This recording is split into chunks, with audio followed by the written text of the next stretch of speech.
साथियों नमस्कार।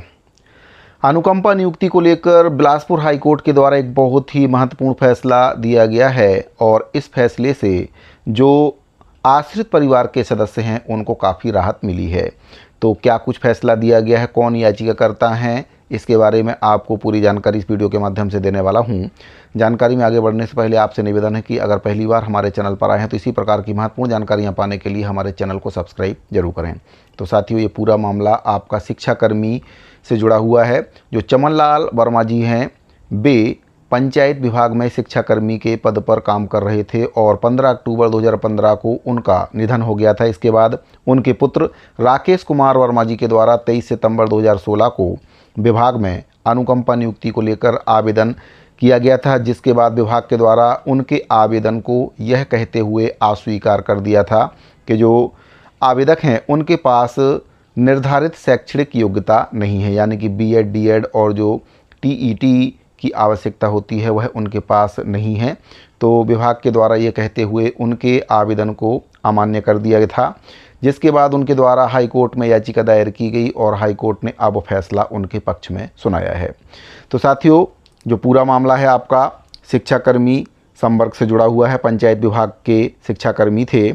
तो सुनवाई के दौरान याचिकाकर्ता की ओर से जो अधिवक्ता थे बीपी राव ने तर्क दिया कि अनुकंपा नियुक्ति संबंधी सरकारी नीतियों में समय समय पर बदलाव हुए हैं और उन्होंने बताया कि पहले की व्यवस्था में योग्य आश्रितों को सीधे सहायक शिक्षक बनाया जा सकता था, जबकि बाद की नीतियों में शिक्षक पद की योग्यता नहीं होने पर ग्राम पंचायत सचिव पद पर नियुक्ति का प्रावधान किया गया था। बाद में नई नीति लागू होने से कई आश्रितों के लिए अनुकंपा नियुक्ति के अवसर सीमित हो गए। याचिकाकर्ता की ओर से यह भी कहा गया कि यदि शिक्षक या सचिव पद के लिए आवश्यक योग्यता उपलब्ध नहीं थी तो प्रशासन को आवेदक की शैक्षणिक योग्यता के आधार पर किसी अन्य उपयुक्त, विशेषकर चतुर्थ श्रेणी के पद पर नियुक्ति का विचार करना चाहिए था, लेकिन विभाग के द्वारा उनके इस आवेदन को निरस्त कर दिया और किसी भी पद पर उनको अनुकंपा नियुक्ति नहीं दी। वहीं पर अब हाईकोर्ट के द्वारा क्या कुछ फैसला दिया गया, इसके बारे में भी आपको बता देता हूं। तो इस मामले पर सुनवाई के बाद हाईकोर्ट ने कहा है कि अनुकंपा नियुक्ति का आदेश मृतक कर्मचारी के परिवार को आर्थिक संकट से राहत देना है।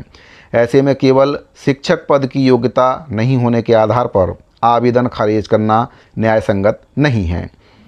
कोर्ट ने जिला पंचायत दुर्ग के आदेश को रद्द करते हुए पंचायत एवं ग्रामीण विकास विभाग और जिला पंचायत को निर्देश दिया है कि आवेदक की योग्यता का परीक्षण करके उसे उपलब्ध, स्वीकृत और रिक्त चतुर्थ श्रेणी पद पर नियुक्ति देने की प्रक्रिया शुरू की जाए। इसके साथ ही आदेश की प्रति प्राप्त होने के 4 महीने के भीतर पूरी प्रक्रिया संपन्न करने के निर्देश भी हाईकोर्ट के द्वारा विभाग को दिए हैं। तो साथियों, पूरा मामला आपका शिक्षाकर्मी पंचायत संवर्ग से जुड़ा हुआ है। उनके जो पुत्र थे उनके पास निर्धारित शैक्षणिक योग्यता नहीं थी, यानी कि जो चमनलाल वर्मा जी थे वे शिक्षाकर्मी थे। तो शिक्षाकर्मी बनने के लिए जो निर्धारित योग्यता होती है बीएड, डीएड और टीईटी की जो परीक्षा है वह पास करना जरूरी रहता है। तो इस आधार पर उनके पुत्र के द्वारा जो आवेदन किया गया था अनुकंपा नियुक्ति को लेकर, उसको विभाग के द्वारा अमान्य कर दिया गया था, लेकिन कोर्ट के द्वारा इस आधार पर जो फैसला दिया गया था उसको खारिज कर दिया और कोर्ट ने कहा है कि जो याचिकाकर्ता हैं केवल शैक्षणिक योग्यता के आधार पर उनको अनुकंपा नियुक्ति से वंचित नहीं किया जा सकता है। जो भी उनके पास शैक्षणिक योग्यता है उसके आधार पर विभाग उनको चतुर्थ श्रेणी के किसी भी पद पर अनुकंपा नियुक्ति दे सकता है। तो अब आदेश जारी हो चुका है। आदेश की जो प्रति है आप हमारे व्हाट्सएप चैनल से ले सकते हैं और व्हाट्सएप चैनल का जो लिंक है वीडियो के डिस्क्रिप्शन में दे दिया गया है। फेसबुक पेज पर भी आपको इस आदेश का जो पीडीएफ फाइल है वह मिल जाएगा, वहां से भी आप ले सकते हैं। तो काफ़ी अच्छा फैसला शिक्षाकर्मी पंचायत संवर्ग के अनुकंपा नियुक्ति को लेकर बिलासपुर हाईकोर्ट के द्वारा दिया गया है। अगर आपका भी ऐसा ही कुछ मामला है तो इस आदेश को लेकर आप भी याचिका दायर कर सकते हैं। अगर पंचायत संवर्ग में रहते हुए कोई जो शिक्षाकर्मी हैं दिवंगत हुए हैं और उनके परिवार के सदस्य को अभी तक अनुकंपा नियुक्ति नहीं मिल पाई है, अगर शैक्षणिक योग्यता से संबंधित कोई भी मामला फंस रहा है तो फिर वे याचिका दायर कर सकते हैं। जो भी उनकी शैक्षणिक योग्यता होगी उसके आधार पर उनको चतुर्थ श्रेणी के पद पर अनुकंपा नियुक्ति विभाग को देनी होगी। तो साथियों, उम्मीद करते हैं कि जानकारी आपको पसंद आई होगी। अगर आपको जानकारी अच्छी लगी हो तो वीडियो को लाइक करके अपने दूसरे साथियों को शेयर जरूर करें। इस वीडियो फिलहाल इतना ही, मिलते हैं अगले वीडियो में। अभी के लिए दीजिए इजाज़त। धन्यवाद।